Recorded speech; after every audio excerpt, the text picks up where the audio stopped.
Picture the flag, black cloth snapping in the wind, a white skull grinning beneath crossed bones. For 300 years, that image has meant freedom, adventure, treasure beyond counting, and men bold enough to take it by force. Hollywood gave us swashbuckling heroes, gold doubloons, and tropical paradises ruled by outlaws who answered to no one. But what if almost none of that was true? What if the real pirate's life was not freedom, but a slow, grinding sentence, one written in rotting teeth, swollen joints, and the constant, suffocating smell of unwashed bodies packed into a wooden coffin that floated? What if most pirates didn't retire rich on some hidden island, but died broke, sick, or hanging from a rope before they turned 30? This is not the story Hollywood sold you. This is the story the sea actually lived. To understand why a man would choose this life, we first have to understand the life he was choosing it instead of. It is the early 1700s. The world calls it the Golden Age of Piracy, a glittering name for one of the bleakest stretches in maritime history. Across the Caribbean and the Atlantic seaboard, European empires are fighting endless wars, and when those wars end, tens of thousands of sailors are suddenly discharged from naval service with no pay owed, no pension, and no home to return to. Merchant ships, meanwhile, are infamous for something close to legalized slavery at sea. Captains who starve their crews to save money, who flog men for sport, who vanish into port towns owing months of unpaid wages. So when a pirate crew offered a man food, a vote, and a share of the plunder, it wasn't greed that pulled him aboard, it was desperation. Piracy wasn't an escape into freedom, it was an escape from one prison into another, just one with slightly better food for a little while. There is a place where this trade became real, not theoretical. A place historians sometimes call the Republic of Pirates. Nassau in the Bahamas in the early 1700s had become something the empires of Europe had never planned for, a town effectively run by the pirates themselves. With no functioning royal governor for years, Nassau filled with thousands of outlawed sailors, merchants willing to buy stolen goods without questions, and a loose, ever-shifting code of conduct enforced not by courts, but by reputation and the constant threat of betrayal. It sounds on the surface like the pirate utopia of legend, but look closer and the misery doesn't disappear, it simply changes shape.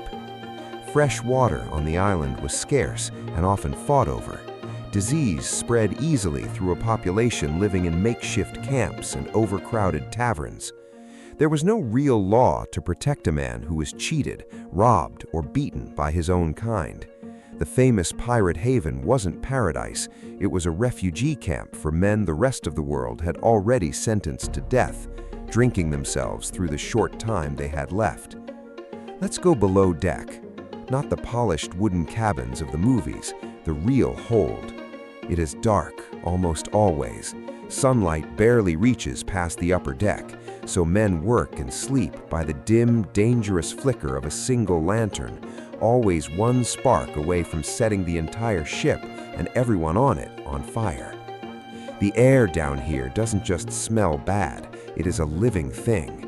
Bilge water, the foul mixture of seawater, rot, rat droppings, and human waste that collects in the bottom of the ship, sloshes beneath the floorboards with every wave.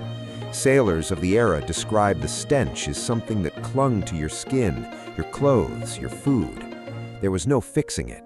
You simply learned to breathe through it, or you didn't survive long enough to complain.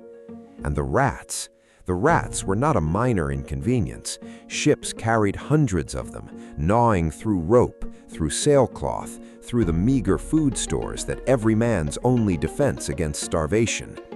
Crews fought a constant losing war against vermin they could never fully eliminate because the rats had been living on these ships longer than most of the crew had been alive. Now picture dinner. The pirate's diet has been romanticized into feasts of rum and roasted meat. The truth was hardtack, a biscuit baked so dry and hard it could survive years at sea, mostly because nothing alive wanted to eat it either. Except something did: weevils, small beetles that burrowed into the biscuit by the dozens, so commonly that sailors developed the habit of tapping their hardtack on the table before eating it, just to knock the insects loose. Eating in the dark became, in a strange way, a mercy. You didn't have to see what you were swallowing. Meat fared little better. Salted beef and pork, preserved in barrels for months, sometimes years, would grow so hard and discolored that sailors joked it could be carved into buttons.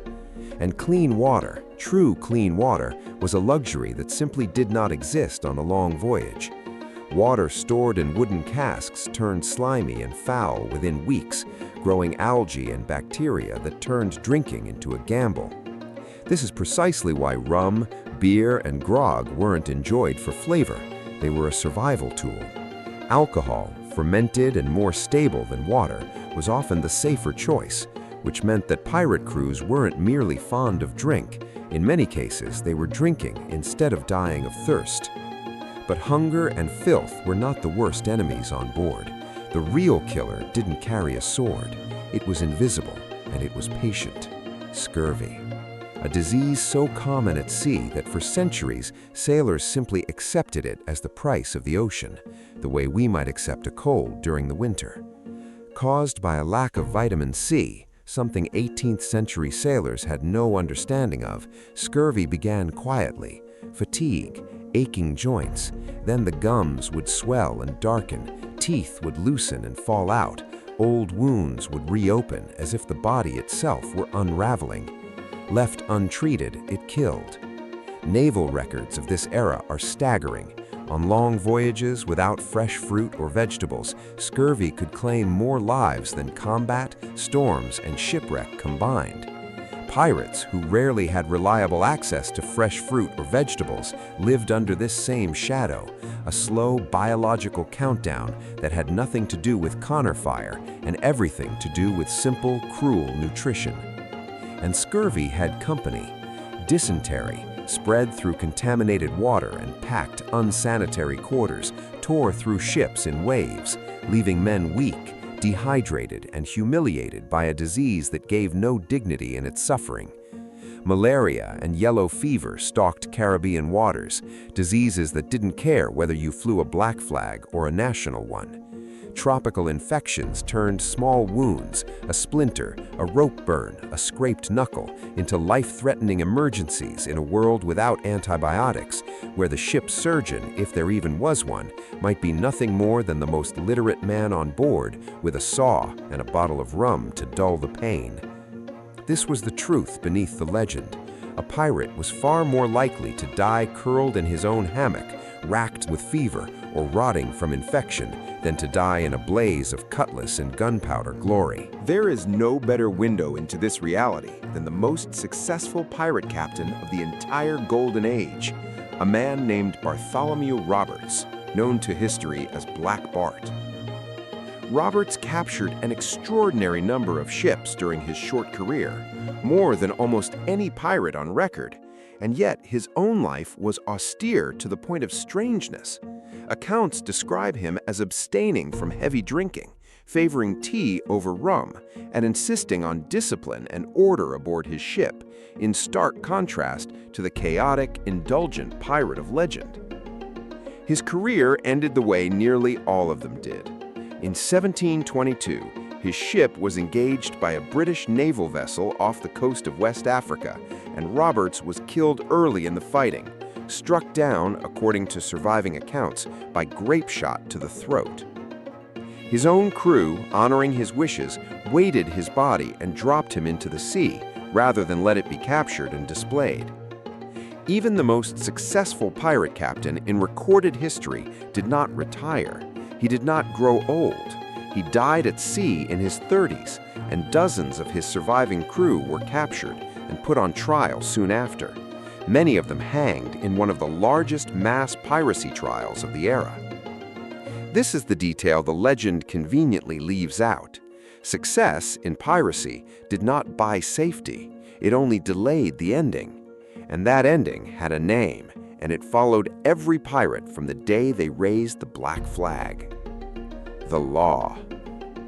Piracy was not treated as ordinary crime. Under English law, it was classified alongside treason, a crime against the entire civilized world, punishable almost exclusively by death. Captured pirates were not simply imprisoned, they were tried, often in rapid, almost theatrical proceedings, and hanged publicly, frequently at ports, on gallows built deliberately at the water's edge, so the execution would be the last thing other sailors saw as they entered harbor.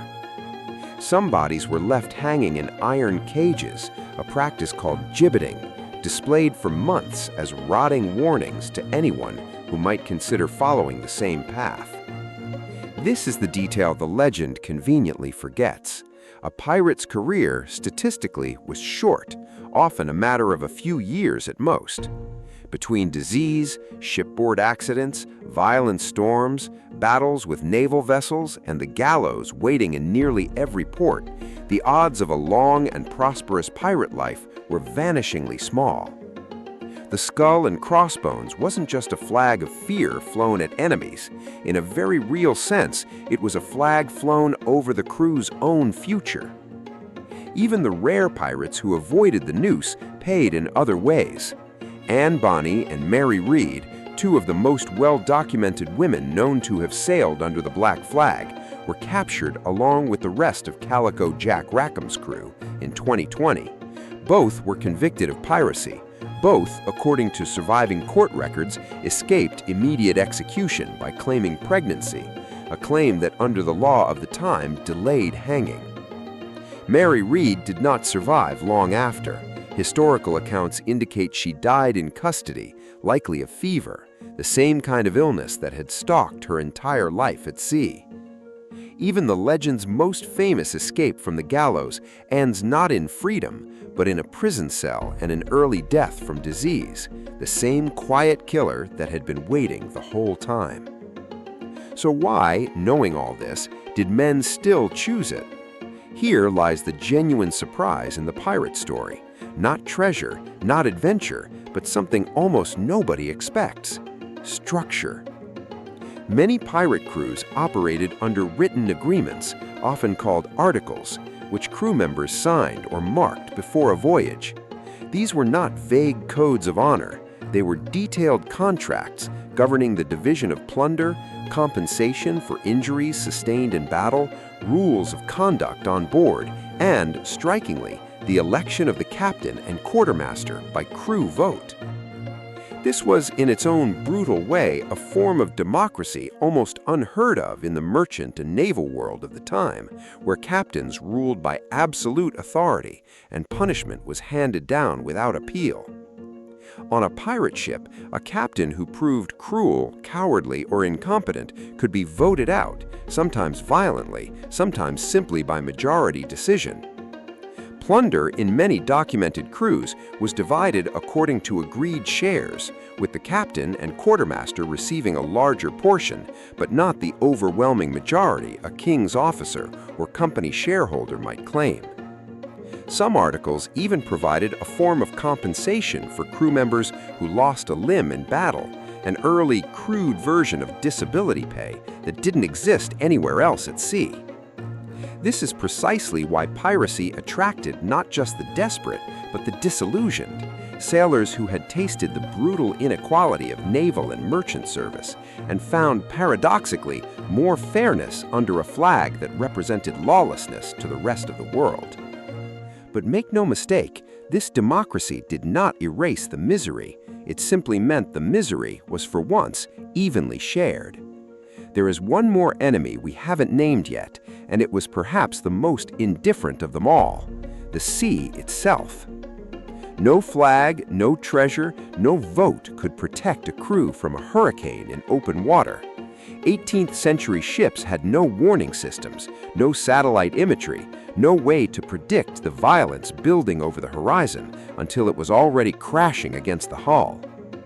Storms could shred sails, snap masts, and swallow ships whole within minutes, and pirate vessels, often older, repurposed, or poorly maintained compared to naval ships, were especially vulnerable. countless pirate crews vanished, not in a blaze of cannon fire, but simply disappeared beneath the waves, their fate recorded as lost at sea, with no trial, no grave, and no legend left behind, because there was no one left to tell the story. And even the most feared pirate in history could not outrun this combination of forces forever. Edward Teach, Blackbeard, built a reputation so terrifying that some captains surrendered their ships without a single shot fired, simply at the sight of his ship approaching, smoke curling from fuses he reportedly wove into his beard to enhance the image of a man emerging from hell itself. But reputation was theater. The reality behind it was a man constantly managing a starving, mutinous crew, constantly evading naval patrols, and ultimately cornered in 1818 at Ocracoke Inlet by a Royal Navy lieutenant named Robert Maynard. Blackbeard died in the fighting that followed, his body reportedly struck by multiple wounds before he finally fell, and his head was removed and displayed on the bowsprit of Maynard's ship as a proof of the kill, then later mounted on a pole at the entrance of a Virginia river as a warning to any sailor who passed. The most legendary pirate in history did not sail off into the sunset. He was hunted down, killed, and decapitated as a trophy. And his story still ends exactly where almost every pirate story ends, violently, young, and on display as a warning to the next man. So picture now the full and honest portrait. A young man, likely in his 20s, likely a former sailor who had already survived years of naval or merchant brutality, chooses the black flag, not out of greed, but because it offers him a vote, a fairer share, and a sliver of dignity that no other life at sea would give him. In exchange, he accepts hunger, softened only by rum and weevil-ridden biscuit. He accepts the near certainty of disease, scurvy loosening his teeth, dysentery hollowing his body, fever burning through him in the tropical heat. He accepts a leaking, overcrowded hold that reeks of bilge water and unwashed bodies, where sleep is shallow and privacy is a forgotten luxury. He accepts that every sail on the horizon might be his executioner, and that if disease or storm or cannon fire doesn't kill him first, a public gallows very likely will, his body left swinging or his head mounted on a pole as a warning to the next desperate man tempted by the same flag. This was the real golden age of piracy. Not gold, not glory, a brutal, calculated trade. A man exchanging one form of suffering for another, gambling that this version, at least, would let him keep a voice in his own fate, however brief that fate would be. We remember pirates as outlaws who lived free and died bold. But history remembers something quieter and far more human. Men pushed to the edge of survival, who looked at two terrible choices and picked the one that let them vote on their own misery. Men like Roberts, who died young despite unmatched success. Women like Reed and Bonnie, who escaped the noose only to meet the same fevers waiting in every corner of that world. A captain like Teach, whose terrifying legend ended with his own head on a spike. The flag still flies in our imagination, fearless and triumphant, but beneath it, the truth was always closer to a man clinging to a swaying hammock in the dark, listening to rats in the hold, tasting rum because the water might kill him faster, and wondering quietly every single night if he would live long enough to see another shore. Maybe that's the real reason the legend endures, not because the pirate's life was free, but because, against everything stacked against him, he chose it anyway.